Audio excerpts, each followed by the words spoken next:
Welcome to the Situation Room. I'm James Carey and I'm all about helping you write better sitcom scripts. Now, in this series, we're looking at 5 mistakes in the first 10 pages of your sitcom script, and we're on to mistake number 3. And as we said last time, don't confuse things. Focus the audience's attention on your lead characters. We don't want the audience worrying about who the story is really about. Of course, if you call the show Miranda, there's a character called Miranda. The name of the show and the opening titles do an awful lot of the heavy lifting for you. So the same goes for Veep or My Name is Earl. It's about the Vice President. Got it. It's about Earl.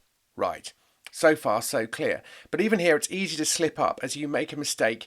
Mistake number 3, where it turns out that you're basically writing a CV and not a sitcom. Okay, you're writing a CV and not a sitcom. The temptation is always to focus on who the main characters are, where they are, and where they've come from. Now, some of that detail is useful, but it's a lot less important and compelling than who they want to be and where they want to go.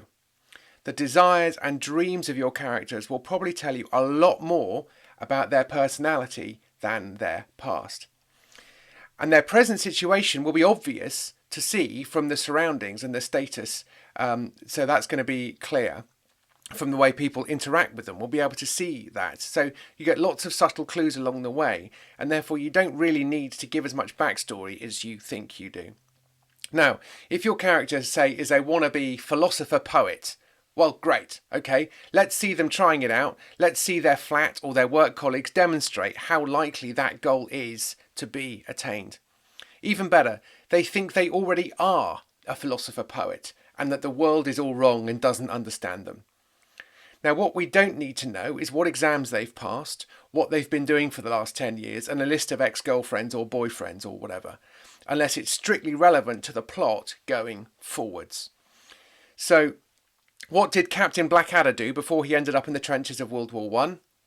We hear one tale about how he saved the future Field Marshal at the Battle of Mboto Gorge. That's it. We don't know anything else. How did Alan Bastard from the New Statesman come into being?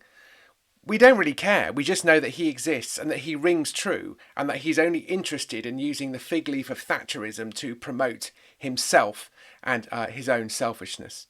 Why is Edina in Ab Fab a grown-up child? What was the Vicar of Dibley doing before she was even allowed to be a vicar?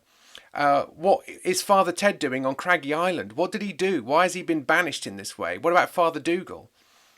Maybe we find out in series 4 when the writers are casting around for anything to spark a new plot. But what we don't need is some sort of list of achievements and failures of the character up until the time that we're encountering them. Your character needs a goal.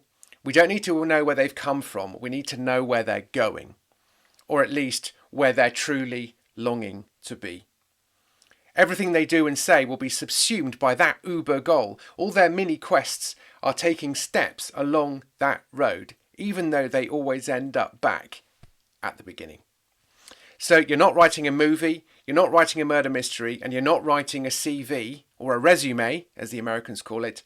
You're writing a sitcom. Focus on the characters and where they're going and where they want to be. So that's 3 ways to fall off the horse. Next time we'll find a 4th way. Isn't that exciting? So many ways to fall off the horse. But if you want more right now, get my handy guide called 7 Ways to Improve Your Sitcom Script right now.